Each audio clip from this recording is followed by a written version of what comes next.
News के digital platform पर और मैं हूं आपके साथ शालू सिंह और मैं हूं आपके साथ प्रीति। आज दिन भर की दरअसल दो बड़ी खबर है, उसको लेकर हम चर्चा करने वाले हैं। किसानों को लेकर भी एक बड़ी खबर है, हम उसे लेकर जी हाँ। आज जैसे प्रीति देखा जाए, हाँ। किसान आंदोलन का छठा दिन हो गया है। आंदोलन करते करते वो शंभू बॉर्डर पर है और वहीं सरकार से का कहना है कि हम उम्मीद लगाकर बैठे हैं और आज की अगर बैठक होगी तो हम आज इसमें आखिर दरअसल देखेंगे कि क्या कुछ पहलू होते हैं जिस पर केंद्र सरकार चर्चा करती है।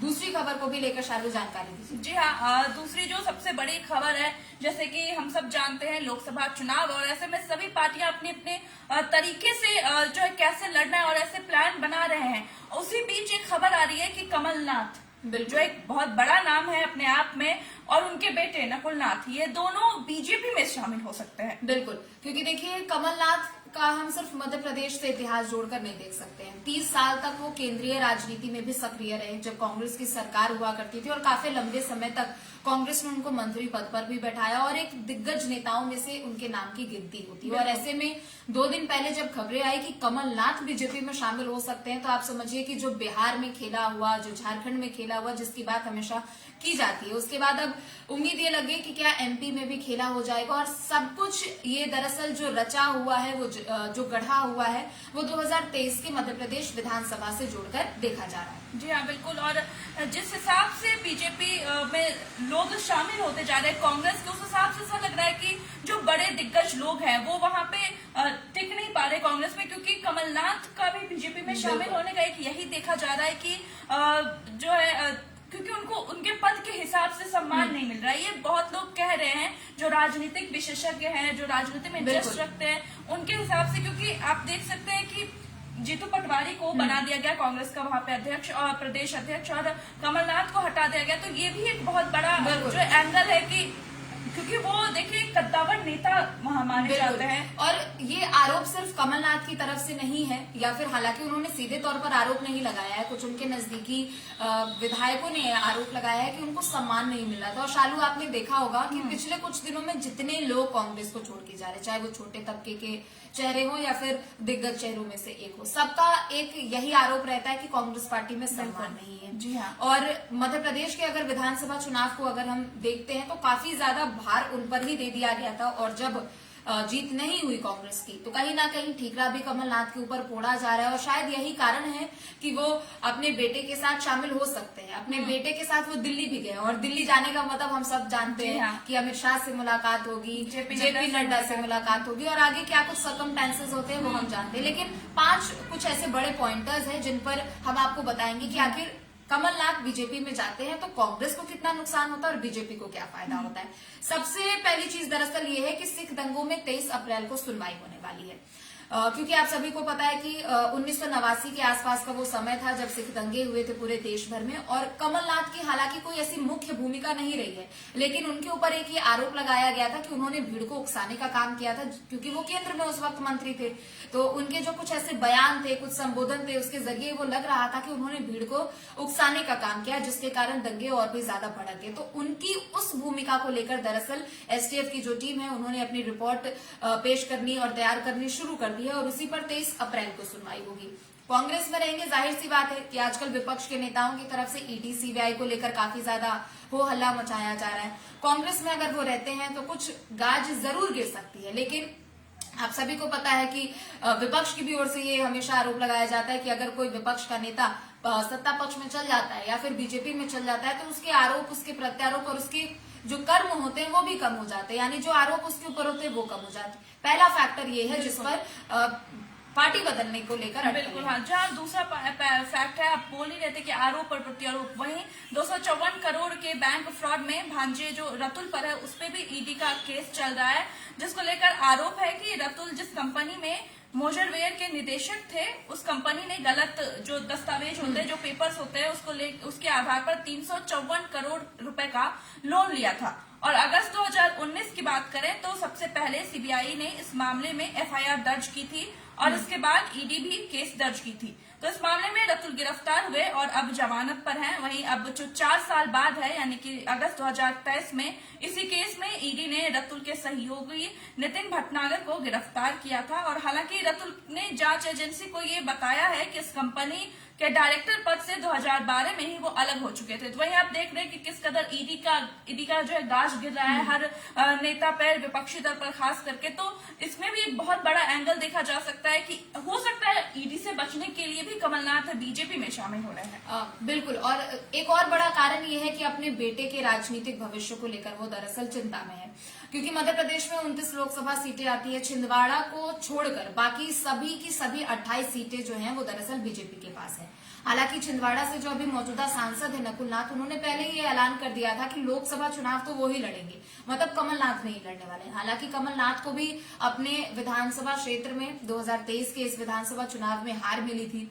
तो सबसे बड़ा फैक्टर ये भी हो सकता है कि देखिए, अगर नकुल के साथ कमलनाथ इधर शिफ्ट कर जाते हैं, यानी बीजेपी में अगर चले जाते हैं, तो एक तो उन्हें अब जाहिर सी बात है कि कोई दूसरी पार्टी का अगर कद्दावर नेता आ रहा है तो उसे मनाने के लिए मंत्री पद दे दिया जाता है, कैबिनेट में जगह दे दी जाती है, या कहीं से उम्मीदवार बना दिया जाता है।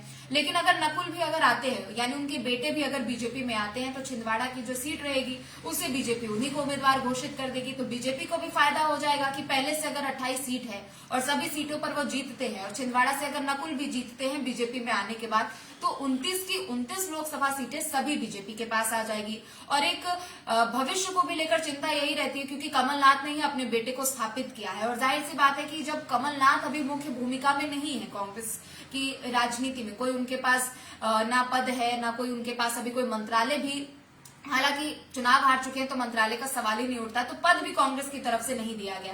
तो ऐसे में जब उनका ही अस्तित्व नहीं रहा, तो आखिर फिर वो अपने बेटे को कैसे आगे ले जाएंगे। तो एक बेटे का भी मोह है, उसके भी भविष्य को लेकर चिंता है यहाँ पर। वही प्रीति, अब देखा जाए कि जिस तरह से एमपी में हार हुई कांग्रेस की, तो उसको लेकर भी कमलनाथ कहीं ना कहीं दुखी है, क्योंकि कांग्रेस पार्टी जो है हार का ठिकरा जो है कमलनाथ पे ही फोड़ रहे हैं। तो ये कहीं ना कहीं उनको सही नहीं लग रहा है कि, क्योंकि एक अगर टीम की तरह हम ऐसे काम करते हैं तो उसमें पूरी टीम जिम्मेदारी लेती है। हम एक इंसान पे नहीं ठीकरा फोड़ सकते हैं कि ये इंसान ने इसकी वजह से हम हारे। तो ये चीज भी बहुत बड़ा फैक्टर अपने आप में है कि कमलनाथ बीजेपी में शामिल हो रहे हैं। और देखिए अब अटकलें शुरू हो जाती है कि आखिर विपक्ष का कोई नेता अगर बीजेपी में आता है तो दिल्ली से लेकर सब जगह पर ये हल्ला हो जाती है। मध्य प्रदेश को लेकर अगर साफ तौर पर यहाँ देखा जाए तो काफी ज्यादा उम्मीद थी कि अगर इस बार कांग्रेस जीतती तो एक सीएम फेस के रूप में कहीं ना कहीं कमलनाथ को लेकर डिस्कशन किया जा रहा था। हालांकि वो जीतती तो फिर पार्टी का डिसीजन होता कि उनको आना है या नहीं आना है।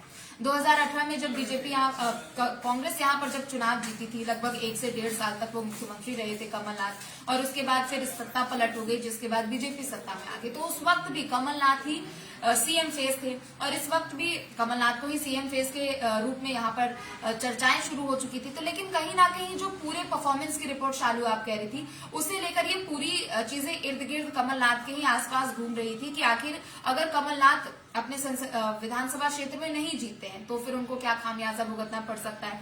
पहले जो कि वो कांग्रेस के अध्यक्ष भी थे, फिर जैसे ही ये 23 में हार मिली कांग्रेस को, तो कमलनाथ को साइड करके जीतू पटवारी को यहाँ पर बैठा दिया गया। तो कहीं ना कहीं अंतरकलह भी कांग्रेस में देखने को मिल रहा है। जब कोई पद नहीं है तो जाहिर सी बात है कि किसी एक नेता ने 30 साल तक अगर केंद्र में सेवा अपनी दी है और उसकी हालत ये हो जाए, उसका अस्तित्व ये हो जाए कि प्रदेश में उसको एक पद भी ना मिले, तो कहीं ना कहीं वो थोड़ी एक सेल्फ रिस्पेक्ट की बात होती है। और यही कारण है कि जो कमलनाथ के जो करीबी नेता हैं या विधायक है वो यही कह रहे हैं कि आत्मसम्मान से कोई गुरेज यहाँ पर नहीं किया जाएगा, उसका कोई विकल्प नहीं है। यानी जाहिर सी बात है कि अभी तक जितने लोग भी दूसरे पार्टियों से बीजेपी में आए हैं, सबका एक ही आरोप रहता है कि वो इज्जत, वो सम्मान उनको उस पार्टी में नहीं मिल पाती नहीं देती है। और कहीं ना कहीं बीजेपी का यही एक बोलते पॉजिटिव पॉइंट है, क्योंकि ये देखा जाता है, हमने बहुत बार देखा है कि जिस तरह से बीजेपी अपने वरिष्ठ नेताओं का सम्मान करती है, उस तरह से जो युवा उनके यहाँ ज्वाइन करते हैं उनका भी सम्मान उसी तरह से करते हैं। बिल्कुल। और एक बात ये भी है कि हमने देखा है कि आफ्टर ऑल ये राजनीति है, पॉलिटिकल पार्टी है, सबको अपनी ही चिंता होगी, सबको खुद को ही आगे बढ़ाना है। लेकिन